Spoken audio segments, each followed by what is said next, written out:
Welcome to week 4 of the Elestriad. We've got an epic clash going down today with two winless casters. We've got POWDR coming in hot, and we've got Magnitude both throwing down, looking for their first win in the Elestriad. And I think we're going to get into an exciting clash here momentarily. POWDR's bringing a Thunder deck this week, and Magnitude is riding with the tides and sticking with water because he's only open packs at this point and doesn't have any other options. So this should be really fun to watch. Be sure to like, comment, and subscribe. Let me know who you got in this one. It's always fun to watch these two because I think these two bring some great personalities. So I'm excited to dive in. And don't forget to pick up some starter decks. We're running very low on them at shop.elestrals.com. Without further ado, let's dive into the clash. I think the key thing to watch out for is if Steve can get some momentum on field, he's going to really need to rely on his Majesty to provide the power output, but he's got some great counter runes. Will POWDR be able to utilize things like Veritaqua to kind of go around Steve's core strategy? Let's dive into the clash and find out. All right, so it seems as though Steve is going to be kicking things off. Historically, this entire season, Magnitude has had his issues bricking. He's had some pretty bad hands, and you can attribute that to some deck building decisions. You could also just attribute that to his stubbornness and not opening up anything other than packs, which I find fun. But this is a great opening for Steve. He's going to get his Peliquarius out. Peliquarius is a unique wind Elestral that allows you to search for a water Elestral and add it to your hand. Oftentimes, this is paired with things like Tadpuff, so you can kind of pull off some fast Ascensions. In Steve's case, you might want to grab a Foamy or something to kind of float out. He's going to go for Mustation. He's going to go for the Mustation and have one back row set. Mustation is going to give him a 6 defense Celestial that can hit the field and wall off a lot of POWDR's threats, but it can also go on the offensive and swap its stats if POWDR doesn't have any counter runes to stop it. So overall, I would say a pretty good first turn from Steve. I do wonder about the Mustation grab. I think that there's some other things that might have made more sense.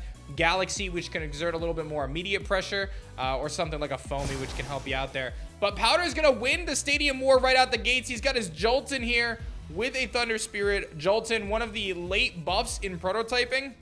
And I'll tell you what, it made a big difference because Jolton becoming a 4 attacker with Stadium immediately gets to 5. And it's one of the key pieces of Thunder. And it's so funny, I think back to the development of set 1 and how we did our prototypes, and Thunder was by far the worst deck, which is so funny to say now.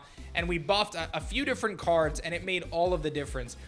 To give you some insight into what those buffs were, Jolton gained 1 attack, so it became a 5 attacker under Olympus. Astrabic gained a little bit of defense, getting it to 5 defense. And then one of the biggest changes, of course, is Spark It. Spark It at 4 attack, and also Spark It being able to look at the hand and choose rather than be random. Those 3 changes were really, really instrumental in Thunder. Now, going from probably the worst deck in prototypes to the best deck now in the first set meta, but I will let you guys know that set 2 will shake things up, have no fear. POWDR's gonna go and cast Zeus to the field. He's got his Divine Rune, and he can attack right over this Peliquarius. Seems like Steve does not have any sort of counter rune answer on this turn. We're going to be looking to see his Tsunamis and other options there. I think this is an instance where if you're POWDR, there's not really much of a benefit to cast the Zeus there, because if you get tornadoed or something, you make yourself a little susceptible. But Steve has the opportunity here to get his Mustation out and hit over this Jolton. So maybe my criticism of Steve earlier was incorrect, as Mustation is exactly what he needs to be able to hit over Jolton, because if he had Galaxy, he would not be able to attack over it. So Steve's showing why he's in the Elestriad here, making a big play. Gonna expend on Mustation, get the 6 attack, and be able to hit that Jolton, as obviously POWDR has no back row to kind of deal with that. So a good play by Steve. And one of the coolest things about Mustation is when POWDR goes to cast an Elestral on his next turn, Magnitude will have the opportunity to swap his stats again to 6 attack, 1 defense if he wanted to. It does cost a Water Spirit every time you do that, which can make it quite expensive after a while, but a cool strategy nonetheless. POWDR's got his Elechick. This is a 5 attack Elechick with Mount Olympus. He's going to be able to dive into his deck now and grab another Zeus. So he's going to have 2 Zeus opportunities. There is some benefits to that. Steve is going to do the expend on the Mustation here. That's going to buff the Mustation up and get it again to 6 attack. And that's going to essentially make it so POWDR is going to have to disenchant from Zeus to be able to hit over. So kind of a smart strategy here from Steve. You're saying, you know what, I'll trade a Spirit. I'll force you to trade a Spirit off your Zeus. I guess the difference is one is on field, one is in Spirit deck. So I guess at the end of the day, I think POWDR probably wins this trade. But we still don't know what Steve's face down is, and it's not going to be relevant here, as he doesn't seem to have an answer to Elechick. No Shield of Achilles. He's got 3 of them. No Tsunamis. Maybe just a buff. Might just be a bluff of like an Ambrosia or something like that. Magnitude's going to draw for turn here. Let's find out what play he's got. A Wind Spirit and a P-Gust.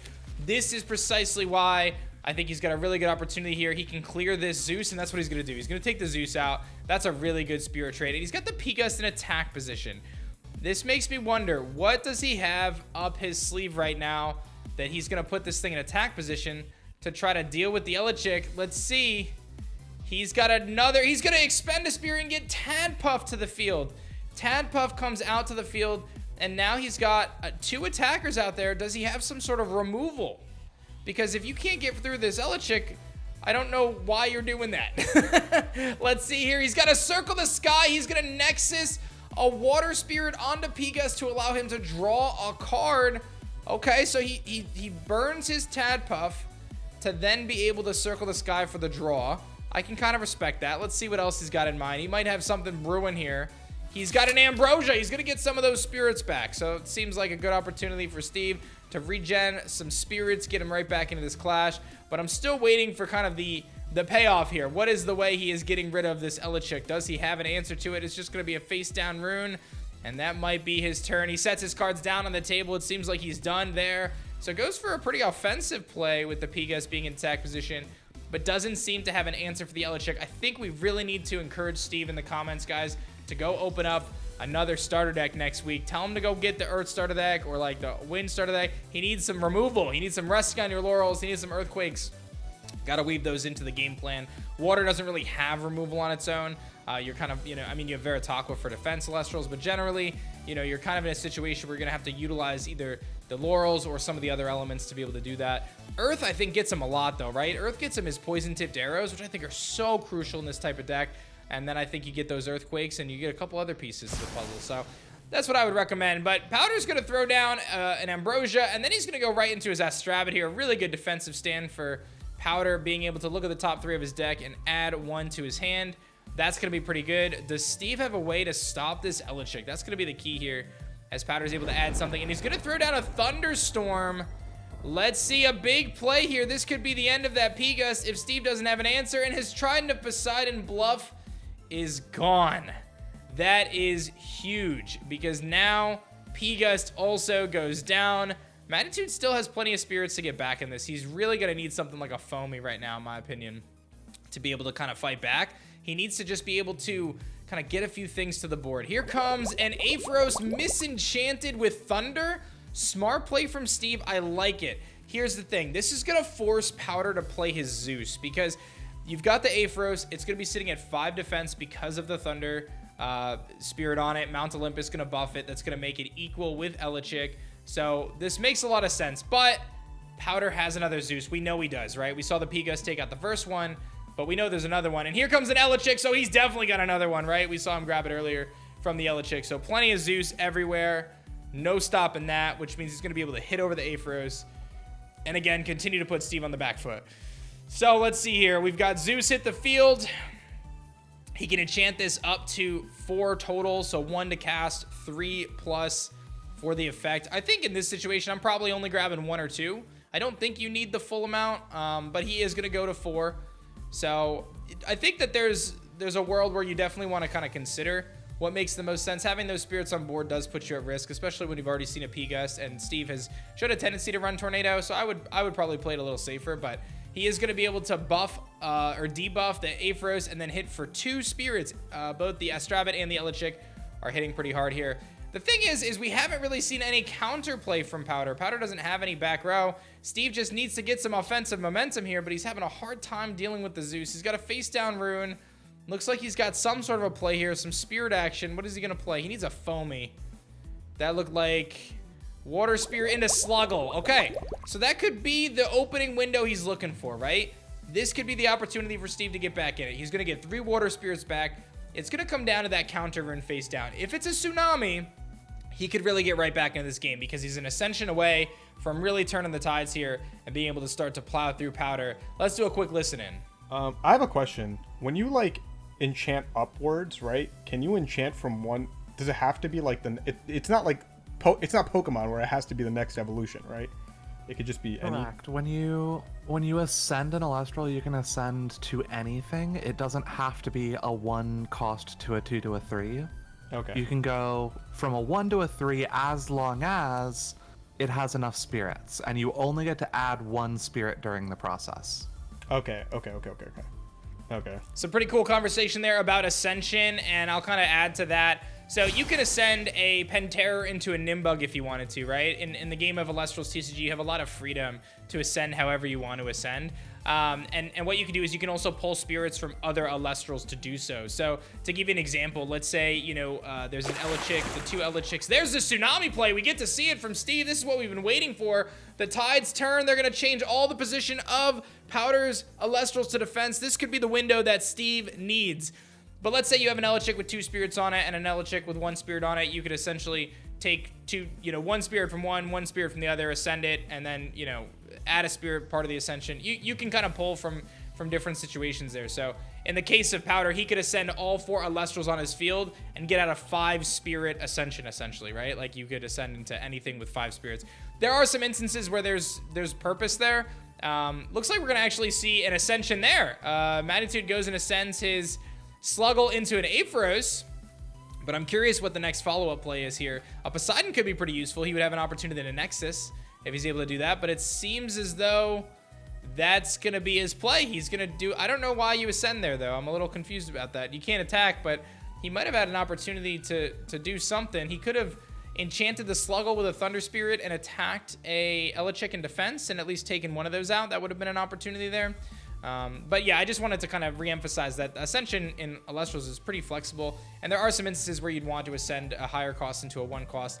Boom Bat is one that comes to mind where, if you disenchant from it, you could essentially keep it alive if you had more spirits there. There's some unique cases, like if something is empowered by like Necklace of Harmonia and you want to get rid of it, you can ascend off of it. So some pretty cool, circumstances there that you can utilize. But Powder's got a full board, guys. Like Liz said, he's got his Riceros out there. That means unless Steve enchants with Thunder, he's not going to be able to attack the turn he casts.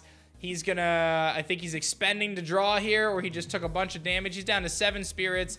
He's trying to climb back into this one. His camera's sliding, as per it does every week. We got all sorts of things going on here. Powder draws. He's in a position where he's ready to just dominate this one. Let's just listen in. Just going to go ahead and Lycoris this, Cool. and then attack for 2 here, 1, 1, 1, so 5. Yeah. Yep. So I'm gonna have just 2 left. This is it. Right here. Okay. We're going to do this. Boy. Yeah, you win. This is my hand. This is it. This is my hand right here. This is right there. Poseidon, Trident of Poseidon, Boom Bat, Sluggle, and Majesty. That was my hand right there. So you If I had, concede? if any of these were like if this was Atlantis or that was like if I had Atlantis with these, if I had Atlantis instead of one of these, I could just So you're conceding?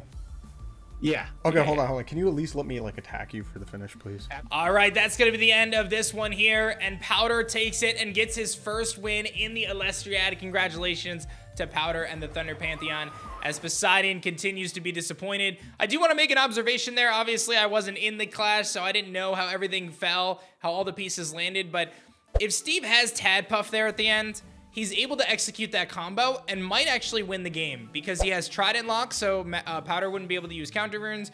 He could easily turbo out the Majesty by using Tadpuff Special Ascend. Poseidon passes a Spirit to it, and that, or Special Cast Tadpuff, Poseidon passes a Spirit to it. Majesty hits the field on 1 turn. That 3-card combo gets you Majesty out. You could have put Trident on it, and it would have been so hard to defeat. He would have been able to hit for 2 spirits at the end here. Powder would have been down to very little. I really think that there was a window of opportunity there, and there was another opportunity with the Tsunami play with Sluggle to do that same kind of thing where you Poseidon turbo into it. Maybe he drew one of those pieces at the very end, on his expense to draw, I don't know, but I do think, had he had saved the Tadpuff, maybe there was a better opportunity. He kind of wasted it, I think, at this clash, and that's a moment that I look back on that could have been done a little bit differently. We'll see what he opens next week, and we'll see what Powder's going to bring, but that was a good clash. I hope you guys enjoyed it. We've got one more caster with a win this week. Make sure you guys like, comment, and subscribe, and we'll see you guys for the next Elestriad.